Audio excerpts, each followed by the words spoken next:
We're here doing a live signing with DiFranco. This is happening, so if you're not able to make it to any of the book tour stops that are coming up starting tonight, you can still get your own signed copy. Ani is going to be signing a couple books with us, and we'll be answering some questions and talking about the book. If you'd like to order a book, it's at premiercollectibles.com/Ani. So Ani, it's book release day. How are you feeling? Ani, don't slash Ani. I didn't mean it. No slashing. No slashing Ani. How are you feeling? I'm great. You've got a book out. I'm great. I'm excited. Yeah. Book birthday. I'm getting all the texts in my phone like it's my actual birthday. Oh, that's so cute. Yeah, from my near and dear. Yeah, it's a memoir birthday. Yeah. So what made you decide to write a memoir now? Right. I should be good at this question. I've been asked it like 5 times today, and I don't know. Yeah. It just, the idea of making a book kind of kicked around for a lot of years, came up decades ago, and but at the time I'm too busy. I can't write the book. Yeah. You write the book. So I hired like some of my friends in Buffalo who are good writers, and back in the day it was like maybe part storytelling, part handbook, for the indie musician. Anyway, that ship sailed, and then it sort of the idea came up again recently, and it was, well, screw the handbook, because I don't know anymore what to say to a young person starting out in music. I need a young person to tell me. It's changed a lot. Yeah. How it goes these days, totally. So it just, I needed a writing challenge. Yeah. So I thought I'd try the complete sentences game. The complete sentences. Yeah. Yeah. See how it felt. It was challenging. It was cool. How is it different from songwriting? Like radically. Yeah. I can't even, it's funny, they're both writing, because it's just, songwriting, I don't know, for me is very, it happens in a moment of some kind. You're having a moment with yourself or with the universe, and something happens, and it sort of happens in a trance, and then there it is. And this was, an endless series of moments, just like, am I having a moment? Did I just have a moment? Maybe I will have a moment soon. Meanwhile, you just chip, chip, chip, chip, chip, it's like more like sculpting. It's not about any moment. It's about a sustained focus and just, letting it brew and brew and brew. Yeah. It's weird. That was a weird couple of years of like having years? Well, yeah. Yeah. Since I decided to do it and turning it in. Wow. It wasn't a constant. There was times when I stepped away for a month, which was also a very useful part of the process.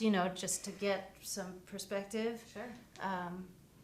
But yeah, it was just sort of having a deadline that wouldn't go away, or a job always in the background, like, hey, Ani, how's the book coming? Yeah. Wow. Well, it looks incredible.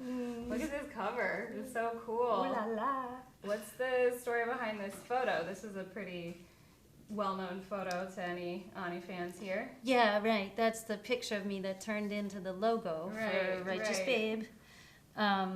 Yeah, so that just, I was actually not floating in the sky, however. I was standing on the roof of the Righteous Babe headquarters at the time. That was probably 1990, I don't know, 4, 5? I'm making it up. And yeah, so it would have been like the city, it would have been Buffalo behind me, and whatever, different ideas for the cover came up. I sort of was angling for a ghost light, which is an image that comes up in the book. There's like in theaters for performers, all experience this. In old theaters at night, they put out a bare bulb in the middle of the stage overnight, illuminated to keep away the bad spirits. So anyway, I was thinking of a ghost light for the cover, but it did feel, well, And then, folks at this fine place were like, well, couldn't we have a picture of your face? And I'm like, maybe we could have a smudge. A picture of you, so. But honestly, looking at the ghost light, there's a real quietness and sedateness, and that's not really what I'm about, is it? So then we sort of met in the middle, sort of, with this idea, the logo babe just being born again, in the sky. Yeah. Well, it's such a great, strong image there on the front. Yeah, I mean, I think it speaks more to the energy of the story and the journey. Yeah. Yeah. What do you think readers will learn about you from this book that they might not have known? Well, I don't know. I don't really know what people know or think about my journey. I'm kind of curious to see, it's only just coming out today, so I am curious to hear people's reactions and what surprised them, or I really am not sure. I sort of stay away very intentionally for many years to the sort of media about me or discussions about me, or it just all is super overwhelming to me and makes me feel claustrophobic when it's time to make art, so I don't know what will surprise people. I'll get back to you on that. We'll have to find out. You have to read it and find out what you think. What did you not know before? Yeah. Be interesting, sure. So this book you've described it as a coming-of-age book. So it goes from your childhood to the year 2001. So can you talk a little bit about why that part of your life, and what do you think about that version of yourself? Yeah. I mean, I don't know. I felt like that was the interesting and pertinent part, a girl making herself and finding her path, and all of the people that contributed to that, and all of the things that steered that story of becoming, and jumping off in 2001 or so was kind of a weird choice, admittedly. A lot of my early readers, my near and dear that I let into the process, yourself included. I did read it. And you and everybody else was like, okay, you can't just end like that. Leave us hanging. Yeah, what happened after? I was like, oh, geez. Because honestly, coming up to present day, I mean, I feel like it would be War and Peace, just distilling just up to age 30, that amount of the journey to only 300 pages felt radical to me. So much is not here, it's just how do you distill that much? And this life that I'm leading now is it's a different life of a different woman, so it felt almost weird to conflate the two into one story. I'm definitely in the this is the making of, and I'm in the remake, but I'm just so deep in the I don't you don't have that same perspective on what you're doing now. Reflect on what the hell you're doing now. I don't know.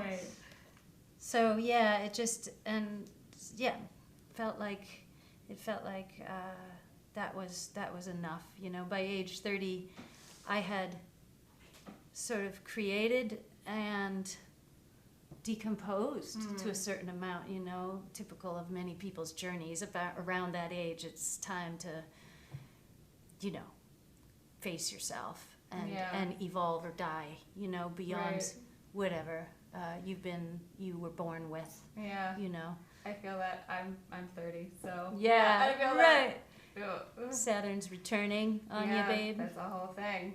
That's a thing. Seriously, it's a thing. Yeah, you can kind of. And you have a forward momentum when you're young. It's like, and maybe it's survival, or maybe it's, more positive. Maybe, but at some point, that stuff all catches up with you. So that's sort of where we leave her off. Wow. But don't worry, she's fine. She's right here. Right here. You're still right here with us. It's great. Yeah. Yeah. So you're about to go on a book tour as well. Tonight, New York, and then Boston, D.C., Chicago, West Coast as well. Then your hometown, New Orleans. Yeah. Yeah. Where the book reading will be at the preschool where my son went to school for 3 years. I was preschool mom, and now I'm showing up in my other life. Yeah. Yeah. Other life. Yeah. That's really cool. What do you think a book tour will be like versus a concert tour? Well, first of all, no gear, no sound checks. Yeah, that's easier. That was thrilling to me. The idea of just showing up like a comedian with no jokes. Right. You've got blah, blah, blah, blah. Boom. Yeah. But, it's just kind of thrilling because it's, there's a lot of rigmarole and a lot of hauling and pushing and dealing, to go out and play live music. So I couldn't resist leaving all that behind and just going out with ideas and conversations. Yeah. It's cool. It would be a different experience for you, and I think people will get to see a different side of you as well, which is great. So you've got great stories on stage, but then this is like a whole format of stories. Just chatting it up. Yeah. I'm excited. About that. I have no plan. I have absolutely no plan. Just improvise it. Yeah, I'm going to learn tonight how to do it as we go. Yeah, it'll be fun. Yeah. It'll be fun. I guess I should sign some of these, right? Is that the idea? I guess that is while we talk. So, multitasking. Multitasking. Here we go. Yes. Cool. Well, were there any particular stories that didn't make it into the book that you were like, I really wish I could fit that in, but it didn't happen? Well, there was probably a reason why I left it out. Whatever it is. I mean, I didn't. Mostly, I had an idea before I started this project about including letters to people who are my teachers, people who made me, and then that's kind of what the whole book turned out to be. It's just me talking about the people who made me. Who are some of those people? Well, my mom and dad, first and foremost, they gave me a lot. Michael Meldrum is he's passed now, but a Buffalo singer, songwriter, barfly, artist, troubadour, promoter, just, character in Buffalo. He sort of kicked me off, into this folk singing thing.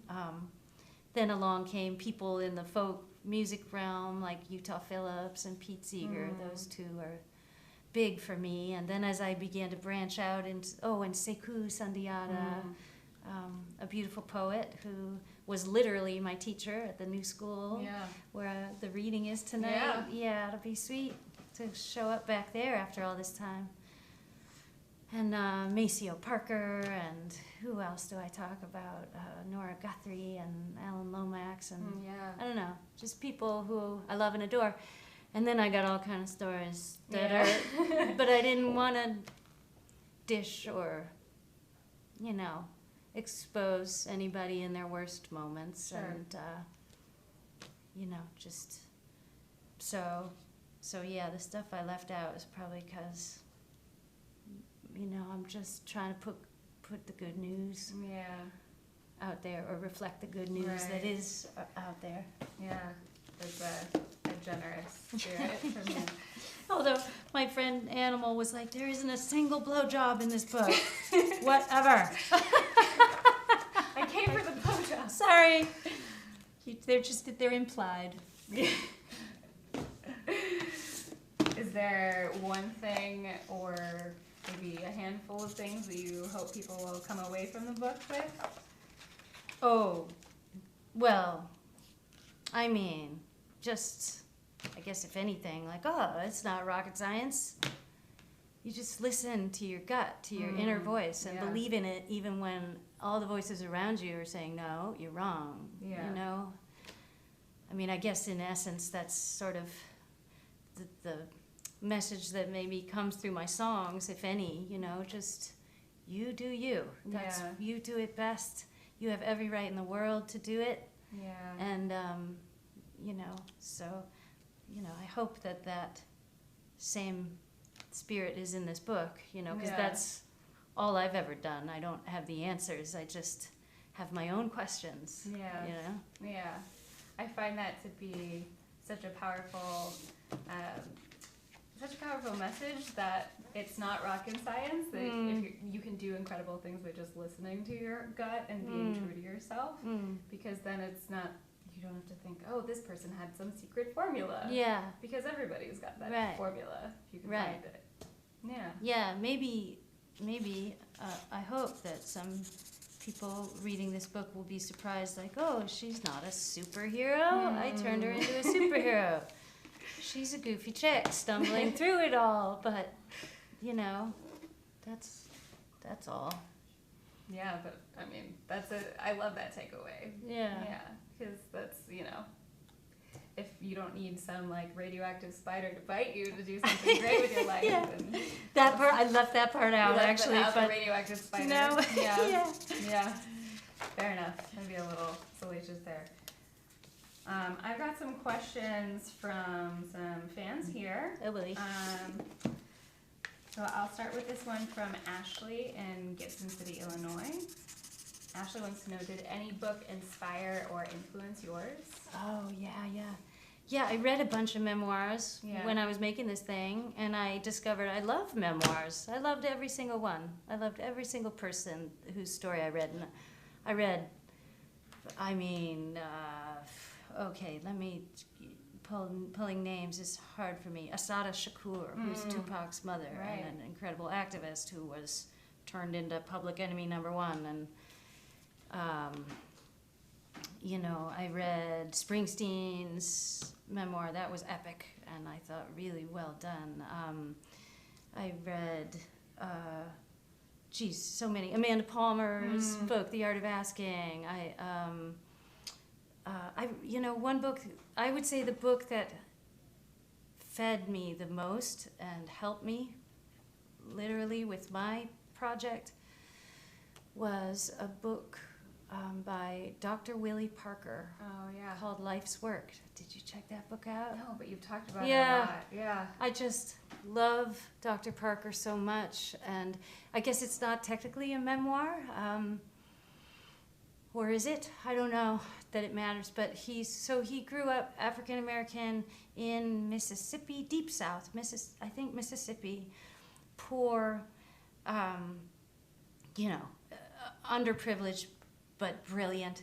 Everybody in his family and his community said this kid is brilliant, and somehow people, the universe conspired.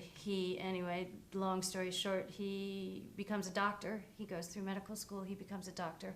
Also a very Christian man, raised in the church culture. So he went into gynecology, but wouldn't perform abortions because it was contrary to his faith.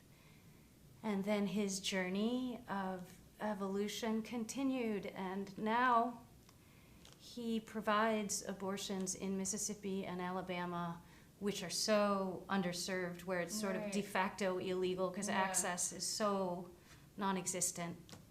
So he's come all the way 360 to making it his mission to care for women in these desperate places where they have so few options, without him very intentionally going into that fire, And so I just gotta say, even right up to my mid-40s self, when I was writing about the abortion that I had at 18 and another one at age 20, I didn't even realize I was still carrying, someone else's ideas and judgments, and sort of mental baggage of my culture, this culture that we're in. And Dr. Parker's book just unleashed a more authentic voice in me to talk about it. I had already written a bit about it, and then I read his book, and I was like, yes, now I can finish this chapter. Thank you, Dr. Parker. He really helped me. And, you know, now I look back at like my first attempts to talk about abortion and my abortion, you know, when I was very young, and I can see even more of that baggage of shame and judgment that I had loaded onto myself, and that I'm trying to be strong within, but still I haven't put it down, you know. So thank you, Dr. Parker, for helping me with this book. Yeah, that's He such an came just in incredible time. journey for him to share, like an internal Amazing journey. book. It's And called then- Life's Work. Wow. Yeah. I'll have to read that one. Yeah. Yeah. Super cool. You want to sign a book for me and then show people what your signature looks okay. like? Your signature Oh, is awesome. Yeah. You, I don't think I've ever seen anyone sign something Okay, the way maybe you that's do. not the best one, but there But- it's kind of is. Yeah. Oh. Yeah, it's pretty. Wow. It's pretty unique to you. I don't know anyone Yeah. else who signs stuff like that. Yeah. Yeah, it's pretty cool. I'm gonna take another question. Okay. This is from Darcy in Palm City, Florida. And Darcy wants to know, how has becoming a mother changed you as an artist? I mean, made me way more patient. Patience is a new frontier. You know, I can't, as any mother, parent, full-time parent knows, you just can't immerse yourself in your work whenever and however you want to. And they really, right from the beginning, both my kids looked at my guitar as the enemy, you know? Wow. And just, I can't even pick it up when they're at home. Even if they get to playing and they're kind of on their own and it's all good. If I pick up the guitar, bam, it's like, no, mommy's other baby, uncool, wow, put it yeah, down, put it down. Me, look at me, focus on me, you know. So yeah, they got in the way of a lot of work, and that was frustrating for a while, but then I eventually had to give over and realize, oh, that's actually cool that somebody finally came along to get in the way and, you know, make me do something else, make me step back, make me keep stepping back, step away. And it's like, I feel like it's opened up a new era of writing for me where I can use patience as a tool. You know, I don't have to do it now and throw it out there. And, you know, it's like I can take time and the perspective that it affords. And a lot of patience is required to write a book. Yeah. Yeah. Yeah. This is probably another gift of those kids to me. It's incredible. I love this fortress that we're in. Yeah, the book fortress. I'm gonna make a leaning tower of Pisa in the end. The book wall. The book wall. Yeah. Finally, the walls. From no walls to the book wall. So funny. All right, this question's from Charlie in New Bern, North Carolina. Okay. Now that you've finished a book that stops around the year 2001, are you going to write a second book about the rest of your life story? No plan. No plan. Well, you know, I think what happens now, you know, when this book goes out into the world is going to be a big part of the experience for me. Right. So, I don't know. I have to wait till I've had this whole experience, and if it seems like something I should try again, but it was, I mean, so far it's been super cool. It was super cool. It was challenging, and I feel like one of the first things I came away just from the writing process with was just a deeper gratitude for all the people who, you know, I feel like my sort of shorthand memories of my life had more darkness and more anger in them. And when I really sat down and thought about it, even the people who were hard on me gave a lot, you know? And so it made me like, okay, are you perfect, Ani? No. So stands to reason that all the rest of these people aren't either. Wow. And I just felt like it was humbling writing forced you to have a different perspective, or like a grateful perspective. Right. Go deeper than jerk. Yeah. Yeah. Sounds like I need to write a book. Yeah, right. All right. This is from Art in Benbrook, Texas.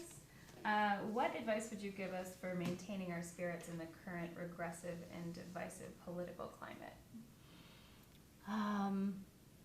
Geez, my favorite thing, I'm a traveler with my work, obviously. And now, like this dawning of ride sharing, it's my favorite thing ever. Really? Every day I wake up and I get in somebody's car. Yeah. And they drive me to the airport or somewhere, and I talk to them, and I feel like I make a new best friend every day. And I swear it's like the best antidote for me to these awful messages of division and disunity and everybody hates everybody. Yeah. And then I go out in the world and it's like, no, we don't. Wow. Yeah. We don't. I talk to a different make and model person every day, and we find common ground, and we're respectful, and we are kind to each other. And I feel like, yeah, this is my country. Wow. This is the country I live in, not that story that we're being told. Right. Yeah. Really gets you out of your bubble and talk to new people. Yeah. It's a little different. Turn off the TV, go outside. Yeah. Somebody there will talk to you and restore your faith in humanity. Oh, that's hopeful. I appreciate that. Allison in Salisbury, Maryland wants to know, as an artist, where do you find your inspiration? Do you find it more in moments of suffering or in peace? I guess suffering. I can't tell a lie. I would like to say, yes, I bring my deep inner peace to my art. No, I don't. I ignore my guitar when I'm cool. And, but I mean, I think that's the way of art, isn't it? So often, like, you turn your pain into something beautiful, something useful, something better. And that's very liberating, very healing, It's healing to do it. It's healing to experience it. And I guess, I actually, when I first moved to New Orleans 15 years ago, I was surrounded, there's so many deep musical traditions in New Orleans that are just so awesome and stunning and happy music, coming out of long suffering communities, hard hit communities, and then this music is just so joyful and transcendent, and I had this real kind of look at myself when I first started living in New Orleans, like, look at this whiny white girl with a guitar, like, wait a minute, can you write a happy song, Ani? Can you do it? And it's hard, super hard. Wow. Yeah, happy songs, the hardest kind. What's so hard about that? Why is it so difficult? I mean, I don't know. When I'm struggling, it's like I so need to get this thing out, and I need to get it out exactly right so that it is out, So,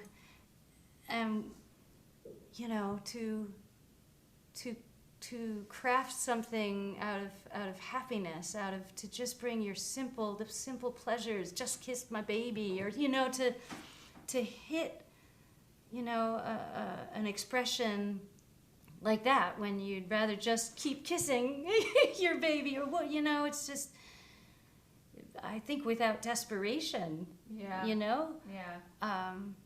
not an urgency to express there that isn't happiness. A thing pushing you from behind. Yeah.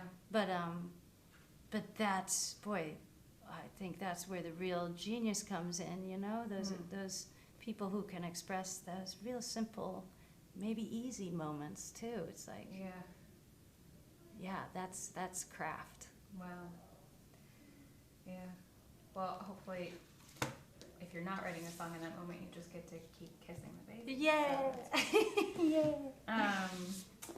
Desiree in Sicklerville, New Jersey wants to know, what is your favorite book of all time? Do you have an answer? I hate the questions that are like, what is your favorite thing ever? It's Yeah, hard. yeah. I don't know that I'm not really a hierarchical thinker, but some books that I love. Well, there's a book that I talk about a lot in my book, which is called The Alphabet versus the Goddess. Oh, yeah. Anybody who'll stand and listen to me long enough will hear about this book. Written by a fellow named Leonard Schlain, and he also wrote an awesome book called Art and Physics. Sounds heady. Yeah, but just so his work resonates so deep with me. The Alphabet versus the Goddess helped me to, as somebody who's been aware of the fact of patriarchy, for a long time, and wondered a lot about how did we get here. Yeah. Like, I just don't think it stands to reason that just might make right, men are bigger, Right. so they have their way, like, because women are so powerful as well. Like, how did we get here? Anyway, this book, The Alphabet versus the Goddess, has a very potent theory about that, about how we came to live in a completely patriarchal world. Yeah. And I just, I vibe with it really deep. I won't even give it away. You have to check read out it. that book. You have to read it. No Yeah. spoilers. No spoilers. The Spell of the Sensuous. Do you know that book? Yeah. David Abrams. I love that book, and he's had a few offerings in recent years. I can't remember the other title. Super cool. Really hit deep. Oh, gee whiz, there's so many. I don't know. Yeah. I have many favorite books. Well, there's two. Yeah. So go check them out. Go buy them at the bookstore. Get them from the library. Diana from Corvallis, Oregon wants to know, who do you encourage your kids to listen to musically? I mean, my daughter is 12, so if I should not encourage anything, because she'll go the opposite way. That's how She it will is. go Yes. directly to the opposite Right. door right now if I say anything. So, but she has awesome musical taste. She likes strong women. Go figure. She listens to. She's all about Amy Winehouse, Regina Spektor. She's gotten into Billie Eilish. Oh, yeah. These days. She's all about that. That's her secret. That's like her, secret pleasure. She goes in headphones to listen to Billie Eilish and cop her vibe. Yeah, I don't know. They just, I'm a musician. My husband is a musician, producer, and so there's just a lot of music and musicians in our life and house and world. So they, they're immersed and have pretty open ears already. That's great. Yeah. Yeah.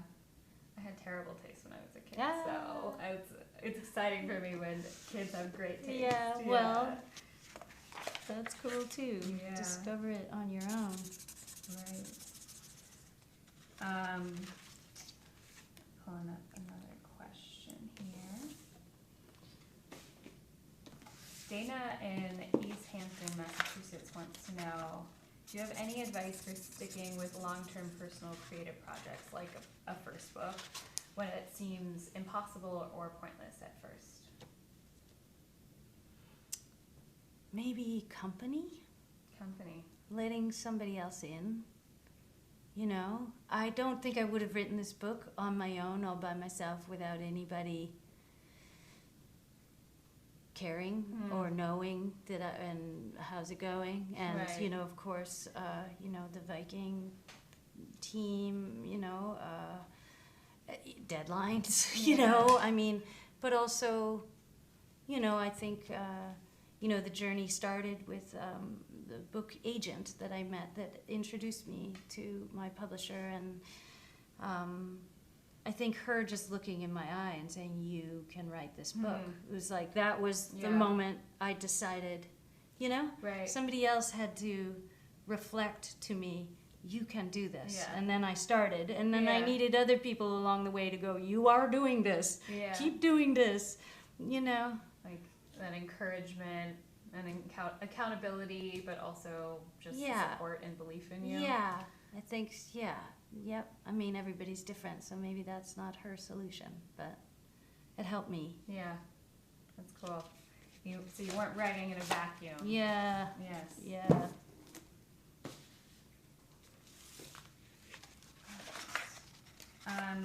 Christopher in Richboro, Pennsylvania wants to know, what song are you most surprised became a song that gets a strong, loud audience to sing along at your concerts? Well, I guess the ones that are strong, loud sing-alongs aren't really surprising to me, you know, Yeah. like, yeah, the kind of, the ones that, what's the word, you know, that kind of standing up for Yeah. yourself, or you know, Yeah. those are the ones that people tend to caterwaul along with, and you know, the ones that are more about struggle or failure or melancholy or more, you know, that's obviously not, Yeah. doesn't hit the same way. I always find it funny. Can we swear on this in this context? Okay, great. Yeah. Pardon. Yeah, Yeah, but sorry. the moments that people yell the loudest at my shows since the dawn of time, since I wrote these two songs, are, of course, Untouchable Face, Yep, the yep, chorus, yep. when everybody gets to scream, fuck you, at me, and I'm like, Yep. why is that They what don't you mean scream the loudest? You. Every night, I know, right? Nope, don't take it personally. All good. But then the other moment in a song called As Is, just give up and admit you're an asshole. Yep. People scream that at me Yeah. every night. And it's amazing because they'll be sitting there bopping along with the song. Admit you're an asshole. It's just like, there it is again. Yeah. Dang. Had to get that in their system, I guess. Like you gave them Maybe permission to say that. Maybe it's too. just shouting naughty words in Maybe. public that Yeah. gets people off. Yeah. Anyway, That's funny. good times. This question is, I believe this is Kiori from Toole, Utah. Do you think we will ever get a female president? Yes. Yes. Yes. This is a very confident yes. Absolutely. I mean, come on. This is, and you know, I love that women younger than myself, you know, I get my confidence from them almost, you Yeah. know. I had moments like writing, you know, I have a 12-year-old daughter, Right. and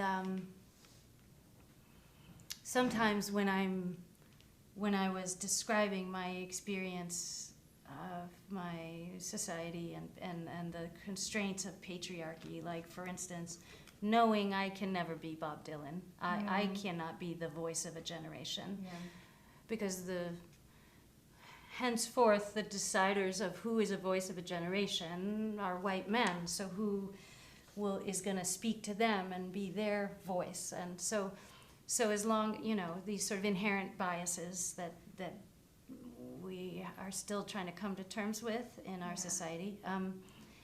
But then, you know, I look at my daughter and I think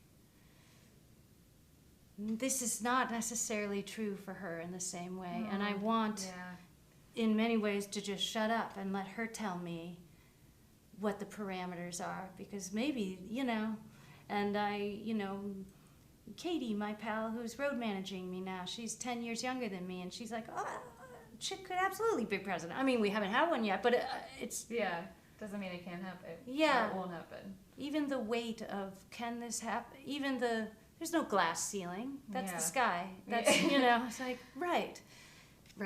You tell me now what the score is, because it's changing all the time, and you think that this is just the way it is, and then it changes. Yeah.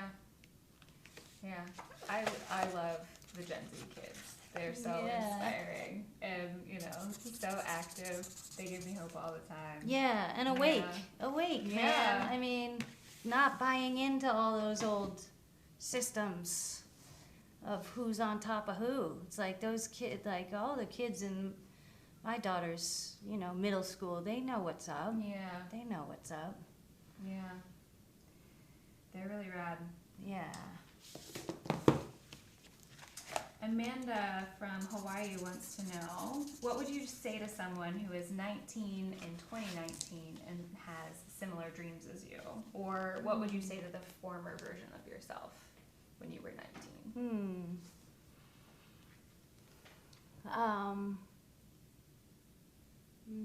Yeah. Maybe just be conscious of your self and your own needs, you know, like, I felt like I was on such a mission, you know, and youth is such a powerful, powerful drug, you know, and makes you do crazy shit, and that's awesome, and the world needs it. But beware of doing that and putting out so much that you become empty, or you haven't attended to yourself, and maybe you need, you know, a me moment. Maybe you need to step away for a year. Maybe you need to crawl in a hole and just hibernate. Or maybe what I regret is not stepping back enough before the kids. You know, the kids forced me to do it for the first time, and boy, I wish in these moments when I was flailing that I had had the strength of character to say, I shouldn't be on stage, you know, for a while. Just like cancel, turn off the lights. I need to go and figure my shit out, you know? So that is not a weakness, that is a strength, you know? So do not neglect yourself along the way. Yeah, take care of your own needs first so you can have a well to draw from. That's right. Put on your own mask. Yeah, your own oxygen mask first. Yeah. Here's a random one. Caitlin in Billings, Montana wants to know, if you could have any superpower, what would it be and why?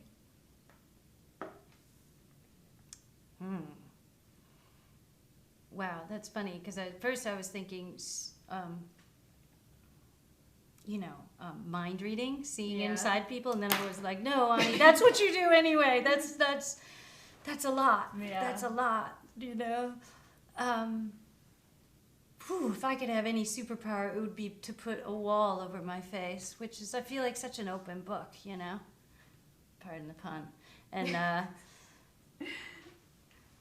that kind of sensitivity, you know, which many people have, is a gift and also a curse. Like, sometimes I wish I could take one step back emotionally from the world.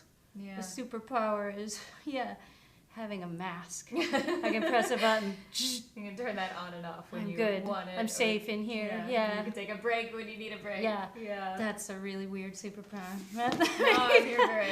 I got and that and flying around. I don't flying know. would be rad too. All right, we're gonna play a game called 22 Questions in 2 minutes. If it takes longer than 2 minutes, it's okay. So I've got 22 questions for you, and just kind of answer what comes to your head. Okay. So who would you like to have dinner with, past or present? Who would I like to have dinner with? Zora Neale Hurston. Awesome. Yeah. All right, number 2. Which one, Game of Thrones or Stranger Things? Never watched either. Not a TV gal. Yeah. Honestly, straight up. You get to be one of the 1% of the world. You're probably better off. It's hard to talk to other humans sometimes because they don't get the joke. It's all right. Yeah. All right. What is your favorite breakfast food? Green tea and I don't know, granola. Yeah. I don't know. It's very sensible. Yeah. What is your favorite genre of music? I don't have a favorite genre. I just my favorite genre of music is people freeing their souls. Yeah, yeah. That's a cross genre. Yeah, right. Who was your idol growing up? Well, you know, my mom first. My idols. I don't know. I mean, I think a lot of the feminist writers and philosophers that I came in contact with as I was becoming a woman. Yeah. You know, Alice Walker. Yeah. She's a good one. Just so brave, so brave, so articulate, and so creative, and also just so brave. Many women like that. You know, Judy Grahn, a poet and writer that I just hung out with again recently. Like, wow, you know, so many women like her, Audre Lorde, you know, second wave feminists that I still idolize. Yeah. You know, for the incredibly transformative effect they had on society and how bravely they took it upon themselves to you know, to pound down those gates. Yeah. Yeah. They made a path for lots of other people. Mm-hmm. What's your favorite international cuisine? Oh, gee whiz. There are just so many people who know how to cook like badasses. Yeah. I mean, first time I went to Japan, and it's like the artfulness of not just the meal and the present, but the pace of it, and you know they're so gracious there, and there's when you go to do shows, they take care of you like you're a queen, you know, and just some of these meals that, whoa, Thailand, holy crap, I couldn't find bad food in Thailand. Everything was extraordinary. You know, Italy, I love Italy. Oh man, super simple, but just how can bread with tomatoes smeared on it be this good? Like, how? Yeah, there's so many. Yeah, I live in New Orleans now, so there's some food being cooked down there. Yeah, some food. Just beautiful. I love that, the way, you know, human expression and vitalities and cultures are come out through the food, you know. It's such a beautiful, beautiful way to express. I'm hungry now. Yeah, right. Yeah, right. Oh my gosh. What is your favorite candy bar? Reese's Pieces. Yeah. I love the peanut butter and the chocolate. Yeah. Yeah, Reese's. Do you have a favorite season? Fall. Yeah. It's beautiful. Yeah. What is your favorite childhood memory? Favorite childhood memory? Wow, this is a lot of favorites. I have no idea. Let's see. So my mother is from Canada, and there's a cabin on a lake up in Quebec that is still in our family. Yeah. So this is like Lincoln log cabin, no electricity, no water, no plumbing, outhouse, kerosene lamps, and I went there every summer of my childhood. And those are most of my favorite childhood memories would be out in the woods in Quebec.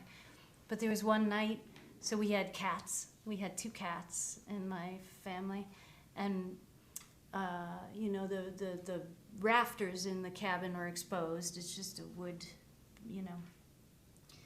And I'm lying there, my parents in their bed, and me and my brother in the other bed in the cabin, and the cats would go mousing at night, you know. Oh, yeah. And so one of our cats had gotten up into the rafters, and there was this colossal, so it's pitch black, super pitch black, because there's no city lights, and it's new moon. It was just, you know, that kind of can't see my hand, that's freaking me out, kind of darkness.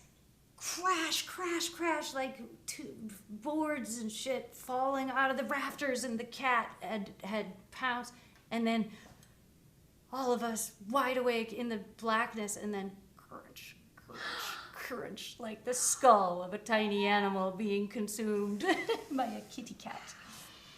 And then we all like laughed and laughed and laughed. Oh my goodness. That was like a good moment for my family, laughing together.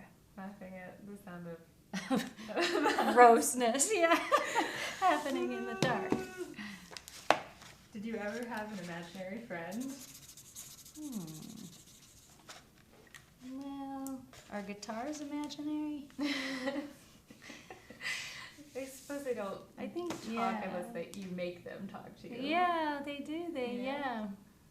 My guitar was my imaginary friend. That's cute.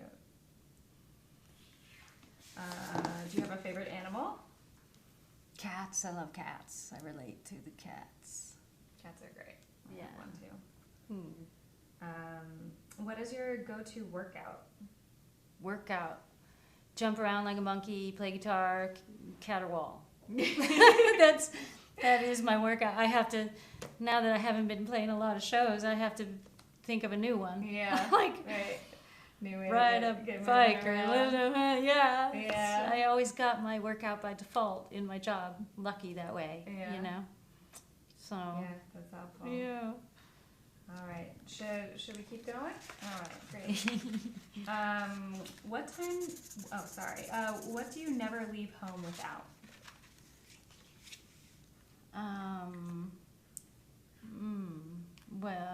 Well, now my green tea, because Yeah. I'm a total green tea snob now. I order it right from Japan. I'm into the Japanese style. Can't leave home without that, or I will cease to exist. Keeps you going. Yeah. Yeah. What else? What else do I absolutely need to have? I mean, you know, there's my queer little nail setup that I pick. You know, it's funny how much like nail glue is. Like I couldn't, my world would end if if I ran out of nail glue. And in fact, my brand of nails that I pick with I can't even plug them anymore because it's nailing. It's this kind of nailing action strength. They're super thick. I can't believe they were ever marketed as fashion nails for women because they just look ridiculous. So they stopped making them. Oh no. Yeah. Thought my career was over. Actually didn't know. This was years ago. I couldn't. They were getting harder to find in drugstores, and I was like, okay, I need to think about myself because this is serious. And so I got my manager on the case, and he called up Naileen, and they had discontinued them. So I bought the rest of their stock. Wow. I have boxes of my brand of nails Oh goodness. in the warehouse. Wow. I know. So when they run out, that's it. I'm done. Yeah. Then what? Naileen decides. Then what? I don't know. I learned to play harmonica or something. Switch instruments. Yeah. Can't play guitar. Do you have a favorite superhero?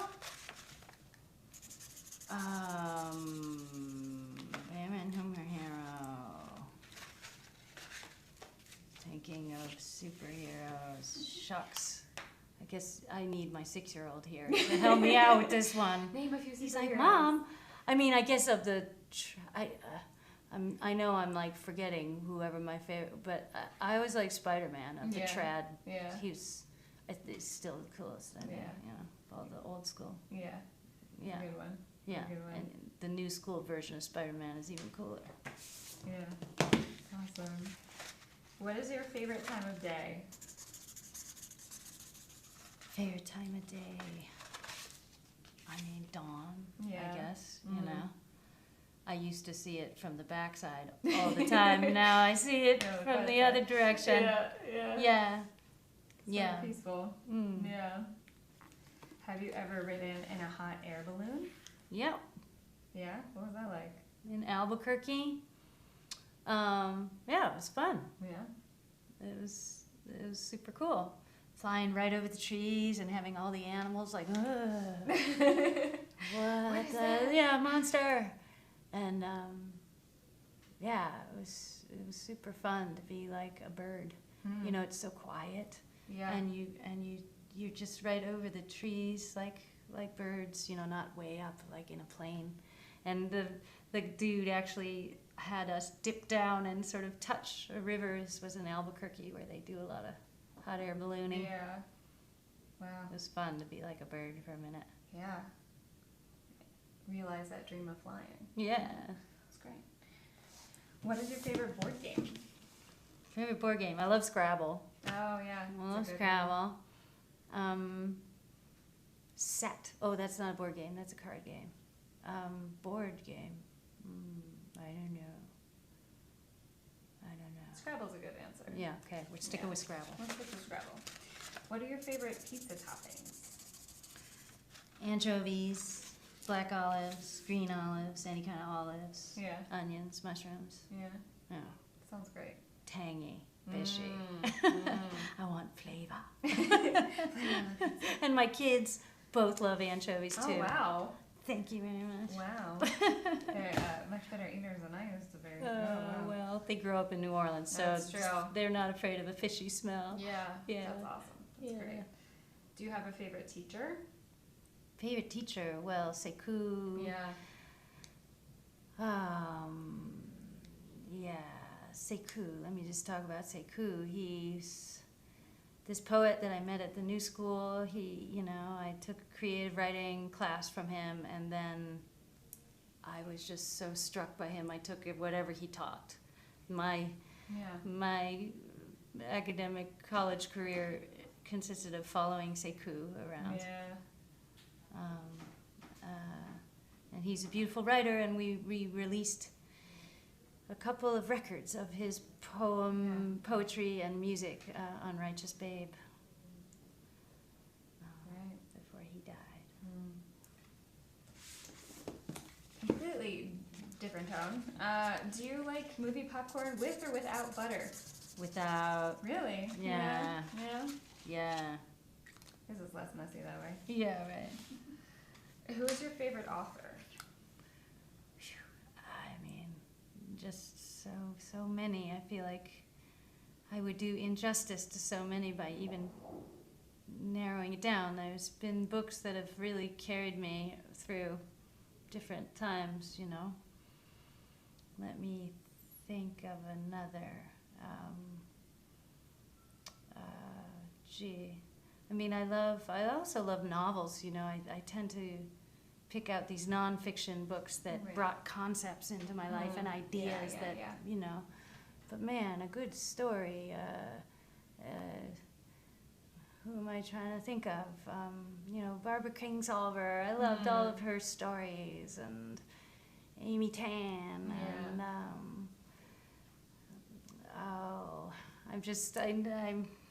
I can't pull them up. Those are kind of from a long time ago that are just, but there's more recent authors that I'm not remembering. Yeah. There's a lot going on today. Yeah.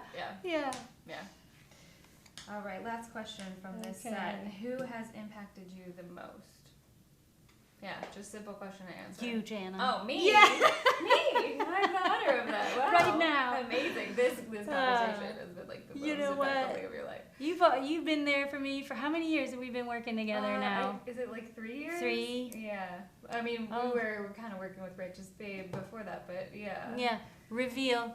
Jana works with my management team and has had my back for 3 years now, and it's been incredible. Just incredible. Like, I changed a lot of shit 3 years ago, and if you guys weren't such badasses, it would have been so painful. But instead it was just thrilling, and it's been great. It's been really, really special for me and for the rest of the team to get to work with you, and you know, such great music, great writing, and like such an impactful, strong voice, you know. I'm really happy to be able to support you. Yeah. Woohoo! Johnny Parson. Yay! Man. Awesome. Well, I think we're gonna wrap this up. Right. Yeah. Gee whiz, I got through like half. Half of the wall of books. It's all right. There's lots more. There's lots more signed books available. So if you would like to purchase a signed book and you're not able to make it to any of the stops on the book tour, you can go to premiercollectibles.com/Ani and get your own. And Ani will be on tour with the book all of May, plus a rogue stop in Alaska in August. Yeah. Which will be fun. So, yeah. come out and see her and get a book with this awesome cover. Yeah. Thank you, everybody. Thanks for hanging out with us, here. mystery people. Yeah. Good to not see you, but, you know, we need to say hi. Yeah. Your vibes. Yeah. Thanks.